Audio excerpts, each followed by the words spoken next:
I wanted to read a little bit from Practical Ethics and Profound Emptiness, Khensur Jampa Tekchok's commentary on Nagarjuna's Precious Garland. I just wanted to talk a little bit about the table of contents to give you some idea about the book. So it's in 5 long sections. Nagarjuna's text was written in verses, so each chapter, each section has 100 verses.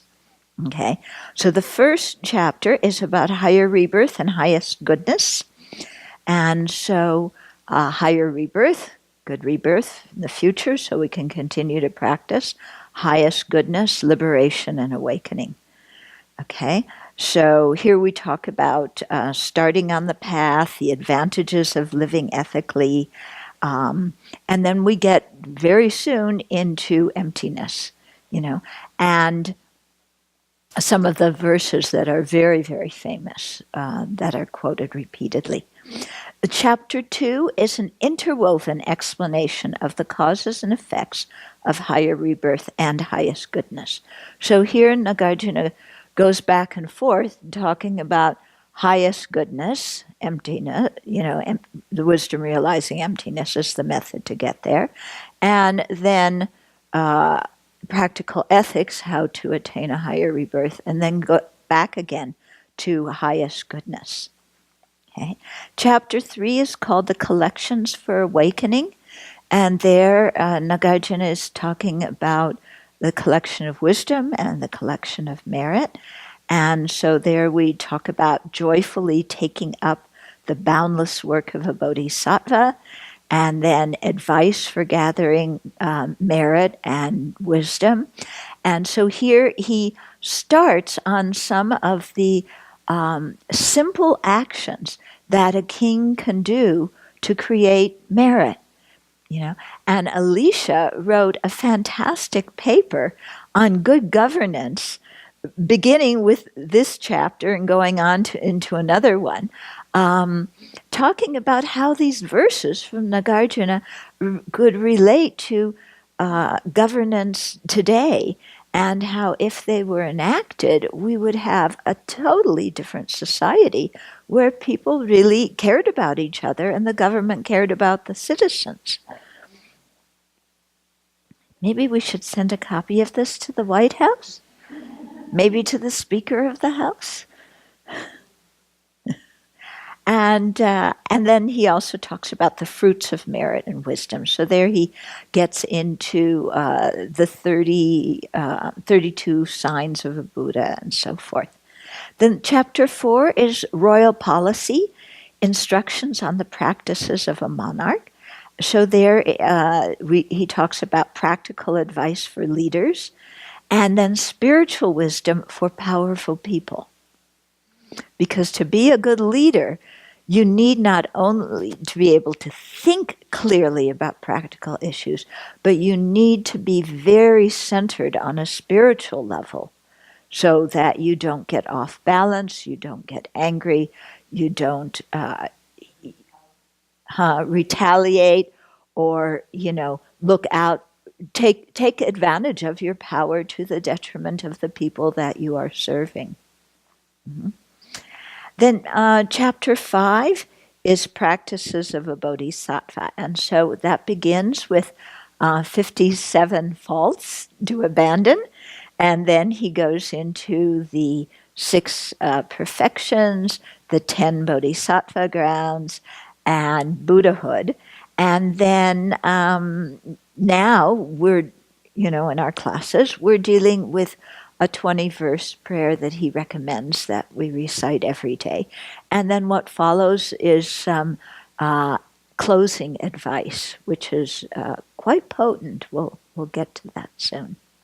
Okay, so I wanted to read just a couple of things. One, this is one of the most famous quoted verses. Okay, it's from chapter 1, it's verse 80. The person is not earth, not water, not fire, not wind, not space, not consciousness, not all of them.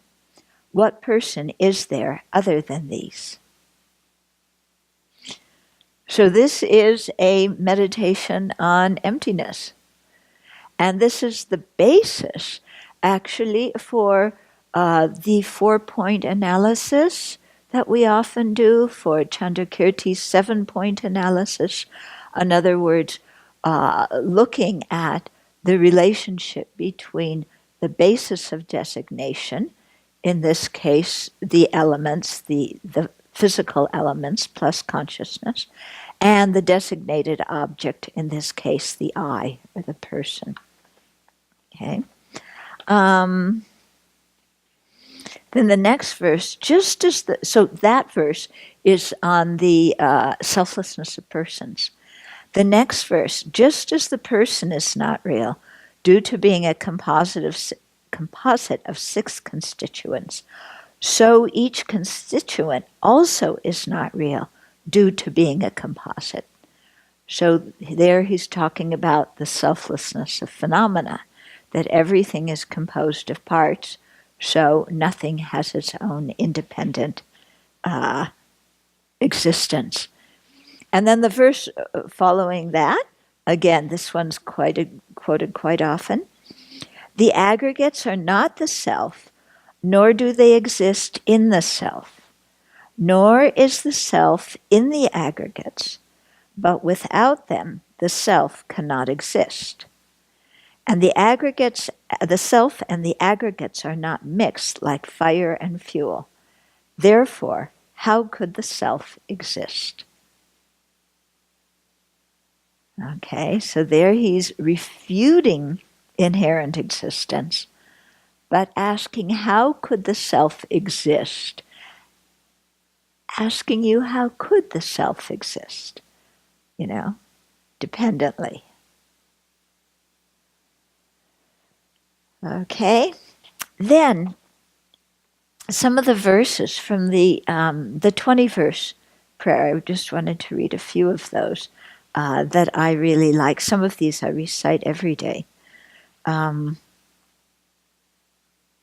So verse 483, he says, like the earth, water, wind, and fire, medicinal herbs, and the trees in the wilderness, may I always freely be an object of enjoyment by all beings as they wish. Yeah. So the earth, water, wind, and fire, medicinal herbs, and trees in the wilderness, they're open to everybody.